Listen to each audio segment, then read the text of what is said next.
අද වෙනකොට ජාතික ගුවන් සේවය ගැන ප්‍රශ්නාර්ථ ලකුණ ලොකු වෙමින් පවතිනවා. ප්‍රශ්නාර්ථ ලකුණ ලොකු වෙමින් පවතිනවා. ඒකට නිවැරදි ක්‍රියාමාර්ගන්න මං හිතන්නේ අමාත්‍යාංශයේ ජනාධිපතිතුමා ඇතුළුව බොහොම යහුසුලුව ක්‍රියාමාර්ග හොයමින් ඉන්නවා. ඒ ක්‍රියාමාර්ග හොයන තැනකදී ජනාධිපතිතුමා දෙන නියමයන් ඔබතුමාට පිළිගන්න බැයි නම්, ජනාධිපතිතුමා කියන දේවල් කරන්න බැයි නම්, ඔබතුමා හිතන් ඉන්නවා නම් ඔබතුමා ජනාධිපතිවරයාටත් වඩා උඩින් ඉන්නවා කියලා.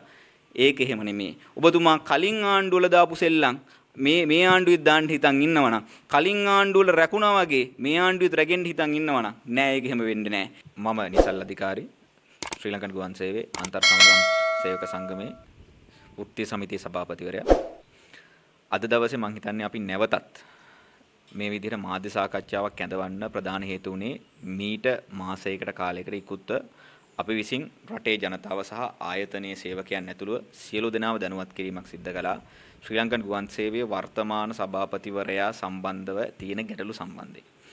ඒ අනුව අපි ඔහුට දැනුවත් කිරීමක් කළා ඔහුගේ ක්‍රියාකලාපයට ශ්‍රී ලංකන් ගුවන් සේවයේ අන්තර් සමාගම් සේවක සංගමේ ශ්‍රී ලංකන් ගුවන් සේවයේ ශාඛා විදියට රජයේ වෘත්තීය සමිතිය විදියට අපි ඔහුගේ ක්‍රියාකලාපයට කිසිම විදිහකට සහයෝගයක් දක්වන්නේ නැහැ කියන එක. ඒ අනුව අපි බලාගෙන හිටියා ඔහුගේ ක්‍රියාකලාපයේ එක්ක ඔහු විසින් මෙතනින් අයින් වෙලා යයි නැත්නම් ඔහුගේ ක්‍රියාකලාපය ඔහු විසින් වෙනස් කරයි කියලා. හැබැයි ඒ දෙකෙන් එකක්වත් මේ වෙනකොට සිද්ධ වෙලා නැහැ.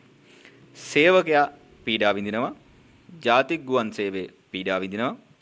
ඒත් එක්කම රටේ බදු මුදල් ගෙවන සාමාන්‍ය ජනතාව හැමෝම පීඩා විඳිනවා.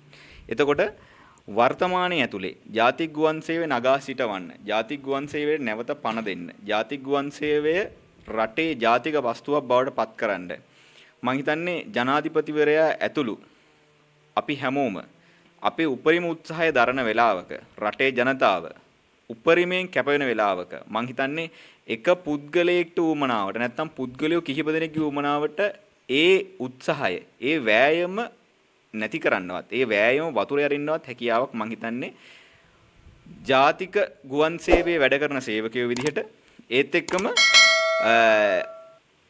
රජය නියෝජනය කරන වෘත්තීය සමිතිය විදිහට නැත්නම් අපි කිව්වොත් එම ජනාධිපතිතුමාගේ වෘත්තීය සමිතිය විදිහට අපිට කොහොමටවත් නිහඬව බලන් ඉන්න පුළුවන් කාරණයක් නෙමෙයි.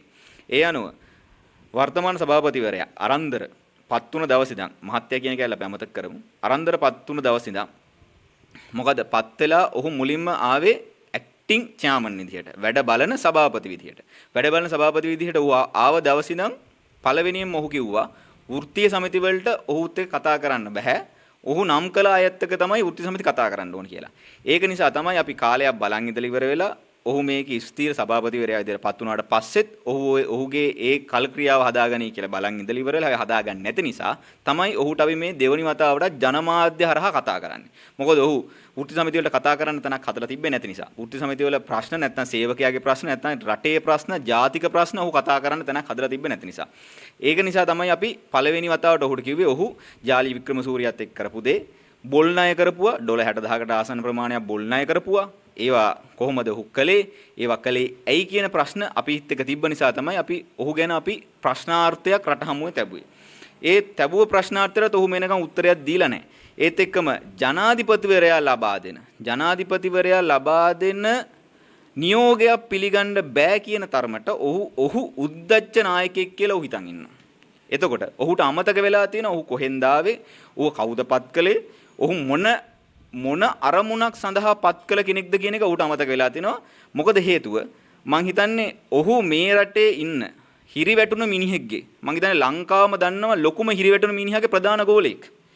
ලංකාවේ ඉන්න හිරිවැටිච්ච මිනිහාගේ ප්‍රධාන ගෝලෙක්. ඒ කියන්නේ ඔහුත් හිරිවැටුණ කෙනෙක්.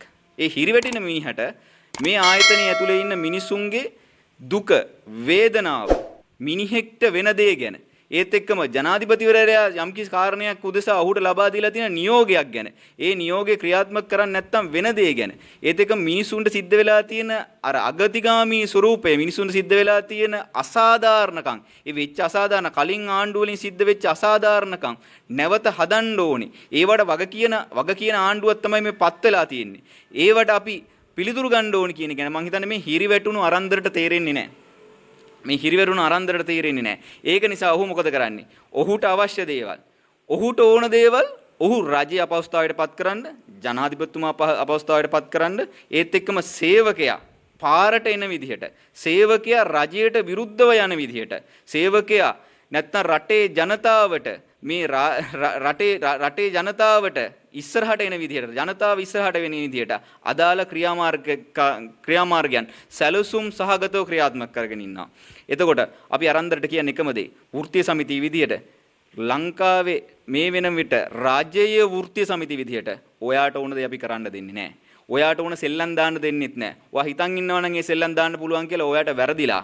මොකද මේක මෙහෙම නතර වෙන්නේ නැහැ. මේ ආයතනය ගොඩ එන්න ඕනේ. ජාතික ගුවන් සේවය ගොඩ එන්න ඕනේ. ජාතික ගුවන් සේවය රටට බරක් නොවි යන්න ඕනේ. අපි කලින් මතක් කළා වගේ නැත්තම් අවුරුදු ගාණක් තිස්සේ මතක් කරනවා වගේ. රටේ ජාතික ගුවන් සේවයට අනුරාධපුරයේ ජීවිතේට ගුවන් යානයක් දැකපු නැති මිනිහත් බදු ගෙවන තත්ත්වෙන් එළියට එන්න ඕනේ. ඒ සඳහා නිර්විදි සැලසුම් අපි දියත් කරන්න ඕනේ. ඒ සැලසුම් ක්‍රියාත්මක කරන්න ඕනේ. මං හිතන්නේ අවුරුදු ගානකට පස්සේ අවුරුදු 47කට පස්සේ ශ්‍රී ලංකන් ගුවන් සේවයට පත්වලා හම්බුණා නිවැරදි දේශපාලන නායකත්වයක්. මං හිතන්නේ අමාත්‍යාංශය ඇතුලේ දක්ෂ අමාත්‍යවරු දෙන්නෙක් ඉන්නවා. ඒ අමාත්‍යවරු දෙන්න තමන්ගේ ක්‍රියාකලාපේ හරියට ගෙනියනවා. හොරකමක් සිද්ධ වෙන්නේ නැහැ. හොරකමකට අනුබලයක් දෙන්නේ නැහැ. වැරදි දෙයක් කරන්න කියලා කියන්නේ නැහැ. ඒකටම එහෙම තියෙන වෙලාවක මේ පත්වෙච්ච සභාපතිවරයා මොකද කරන්නේ? අර පරණ පුරුදු අර හොළු රැළත් එක්කම නැවත යන්න හදනවා. මේ ආයතනය ඇතුලේ කිසිම විදිහකට වංචා හා දූෂණ කිසිම දෙයකට අත තියන්න ලෑස්තියක් නැහැ. මේ ආයතනය ඇතුලේ හොඳ කළමනාකරුවෝ අද වෙනකොට මේ දැන් ගිය සතියේත් මේ ශ්‍රී ලංකන් ගුවන් සේවයේ හිටපු තොරතුරු තාක්ෂණ අංශයට අයිති හොඳ කළමනාකරුවෙක් අයින් වෙලා යනවා. හේතුව මොකද්ද? මේක ඇතුලේ ඉන්න අර තියෙන අර හොරු ටික, අර කළමනාකාරීත්වයේ හොරු ටික එකතු වෙලා ඒ මිනිසුන්ට ඉන්න දෙන්නේ නැහැ. ඒ මිනිස්සු අයින් වෙලා යනවා. හැබැයි සභාපතිවරයා විදිහට ඔහු බලන් ඉන්නවා. සභාපතිවරයා කරන දෙයක් නැහැ. ඒත් එක්කම මේ වෙනකොට වැඩ කරන සේවකයාගේ මාසෙට ලැබෙන්න ඕන, අවුරුද්දට ලැබෙන්න ඕන දේවල් ටික ලැබෙන්නේ නැහැ. සේවකයා එක පැත්තකින් කලකිරීමකට පත් වෙලා තියෙනවා. සේවකයා බලාපොරොත්තු වෙච්ච දෙයක් තියෙනවා. සේවකයා එක පැත්තකින් බලාපොරොත්තු වුණා සේවකයා තමන්ගේ පණමෙන් ආදරය කරන, තමන්ගේ ජීවිතය කැප කළා සේවයේ නියත වෙන සාමාන්‍ය සේවකයා තමන්ගේ ජීවිතය කැප කළා. මේකේ ඉන්න සේවකයෝ කොවිඩ් වලදී වැඩ කළා, බෝම්බ ගහද්දි වැඩ කළා, සහරාන් ගහද්දි වැඩ කළා, දිත්ත එනකොට වැඩ කළා. මේකේ ඉන්න සේවකයෝ කවදාකවත් තමන්ගේ කැපකිරීමට දෙපාරක් බෑ කිව්ව සේවකයෝ නෙමෙයි.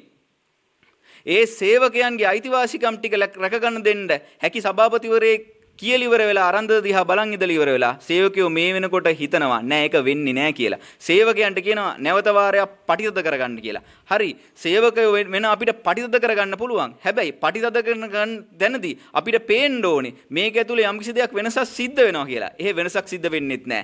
ඒක නිසා අරන්දර ඔයාට අපි කියන්නේ මින් ඉදිරියට ඔයාට මේක ඇතුලේ මං හිතන්නේ නෑ ඉන්න පුළුවන් කියලා. මොකද හේතුව ඔයා හිතන එක දෙයක්වත් මේක ඇතුලේ කරන්න බෑ. ඔයාගේ බලාපොරොත්තු මොනවද කියන එකත් අපි දන්නවා. ඔබතුමාගේ බලාපොරොත්තු මොනවද තියෙන්නේ?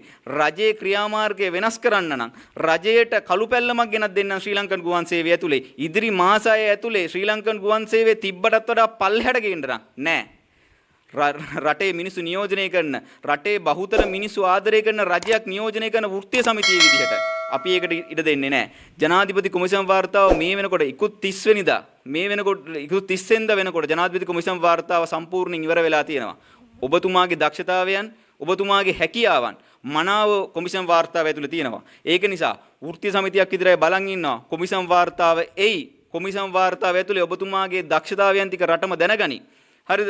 ඒත් එක්කම ඔබතුමාට විරුද්ධව අල්ලසා කොමිසමේ මේනකොට පැමිණිල්ලක් තියෙනවා. ඒකත් ඉක්මනින්ම විභාග වෙයි කියලා බලාගෙන ඉන්නවා. ඒක ඇතුලේ ඔබතුමාගේ දක්ෂතාවයන් ටික රටම දැනගනී කියලා බලාපොරොත්තු වෙමින් ඉන්නවා. ඒක නිසා ඔබතුමාට කියන්න තියෙන්නේ තව දුරටත් මේක මෙහෙම යන්න බෑ. ඔබතුමාගේ මේ කල් ක්‍රියාව මේ විදිහට යන්න බෑ. ඒක නිසා කරුණා කළා එක්ක ඔබතුමා මෙතනින් යන්න ඕනේ. එක්ක ඔබතුමා මෙතනින් වෙනස් වෙන්න ඕනේ. ওই දෙකෙන් එකක් සිද්ධ වෙන්න ඕනේ. නැතුව මේක තව දුරටත් කරගෙන ගිහිල්ල ඉවරලා ජාතික ගුවන් සේවය, රටේ මිනිස්සුන්ගේ ගුවන් සේවය, රටේ මිනිස්සුන්ගේ ගුවන් සේවය ඔබට ඕන විදිහට විනාශ කරන්න අපි දෙන්නේ නැහැ.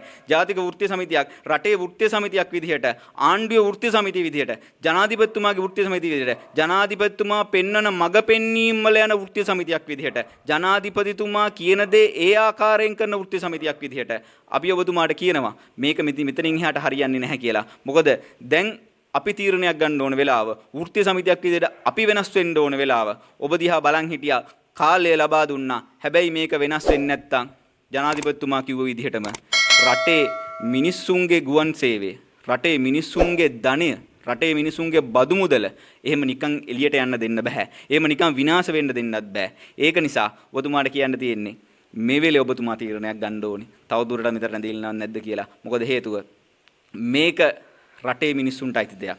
මේක ඔබතුමාට අයිති දෙයක් නෙමෙයි.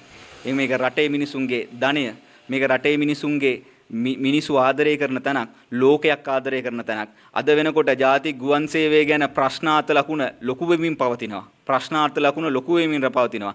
ඒකට නිවැරදි ක්‍රියාමාර්ගන්න මං හිතන්නේ අමාත්‍යාංශයේ ජනාධිපතිතුමා ඇතුළුව බොහොම යහුසුලුව ක්‍රියාමාර්ග හොයමින් ඉන්නවා. ඒ ක්‍රියාමාර්ග හොයන තැනකදී ජනාධිපතිතුමා දෙන නියමයන් ඔබතුමාට පිළිගන්න බැයි නම්, ජනාධිපතිතුමා කියන දේවල් කරන්න බැයි නම්, ඔබතුමා හිතන් ඉන්නවා නම් ඔබතුමා ජනාධිපතිවරයාටත් වඩා උඩින් ඉන්නවා කියලා.